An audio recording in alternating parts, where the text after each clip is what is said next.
the animals were eating in an 8-hour period and then fasting through balancing out glucose levels, which is a big one. We know diabetes, yes, but... Hi, everybody. Welcome back to the Kidney Coach YouTube channel. I'm joined again today by an amazing Emily Cahill.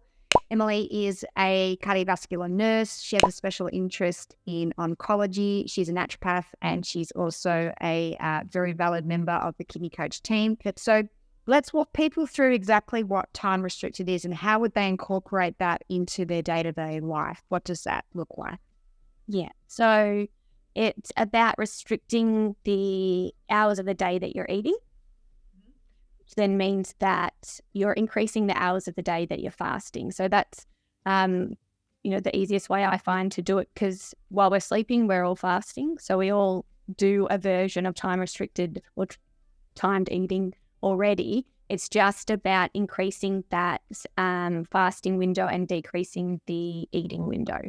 So whether that means eating, usually I tell people eat dinner a bit earlier and then push breakfast out a bit later tends to be, sort of an easy way to do it. But everyone's a bit different in how it sort of fits into their lifestyle, but that tends to be the easiest. So in the studies, particularly the one that was comparing the caloric restriction and time restricted eating, the animals were eating in an 8-hour period and then fasting for 16 hours. So they ate the same amount, they ate the same number of calories, the same type of foods as the other group. So it wasn't about the type of foods that they were eating. It was literally that they were doing it in a shorter period of time. Right. And for anyone that doesn't know, this is how I eat. So I have been doing enough fasting for 2-3 years now. So I don't have any breakfast. I will eat my first meal. I have a shorter eating window because I'm really trying to pump out stem cells.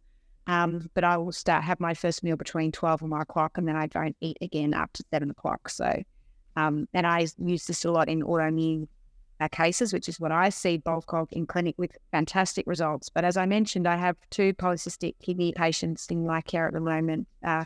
One is a female in her 60s, and another younger male in the very early diagnosis. He's in his late 20s, and both within 6 weeks have had a reduction, maybe 8 weeks with the older woman. That's just when we had the scans done. So that was pretty exciting. So I can tell you just from my experience, it works with those 2 patients that I'm working with at the moment. And of course, the best thing about intermittent fasting, times fasting, is it's free and it's easy to do and anyone can do it. And apart from the benefits it has on the kidneys, there are so many benefits on time fasting. Emily wrote a great Facebook post. If you go back and have a look there, it'll be around the beginning of March, end of February, if I remember correctly, when we put that up, of 2021. And that goes through some of the benefits of that, but it goes beyond just shrinking cysts. It has a whole pile of amazing things. Did you want to talk about any of the other amazing effects that intermittent fasting has on the body? And it's I guess, big ones like reducing inflammation, reducing oxidative stress. So oxidative stress causes damage within our cells and our DNA and our organs, and also balancing out glucose levels, which is a big one. We know diabetes, yes, but even insulin resistance, or it increases the progression of kidney disease. So can be really great for reducing glucose levels and balancing insulin. Yeah, and like I say, it also stimulates stem cells, and some of the latest research they're finding is that our microbiome is what actually triggers our DNA.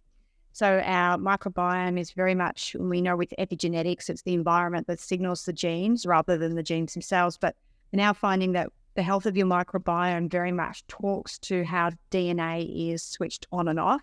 And we know that intermittent fasting has huge benefits to the microbiome. It increases diversity, is my understanding, and you get higher butyrate and short-chain fatty acid producing bacteria in the gut with intermittent time fasting. And I think it was like 4 weeks of time fasting totally changed the microbiome. It was really amazing. And again, there's more and more research coming out about the importance of microbiome on the immune system and cardiovascular health and all sorts of things. So I don't think we've even scratched the surface of why timed fasting and things like that's so important.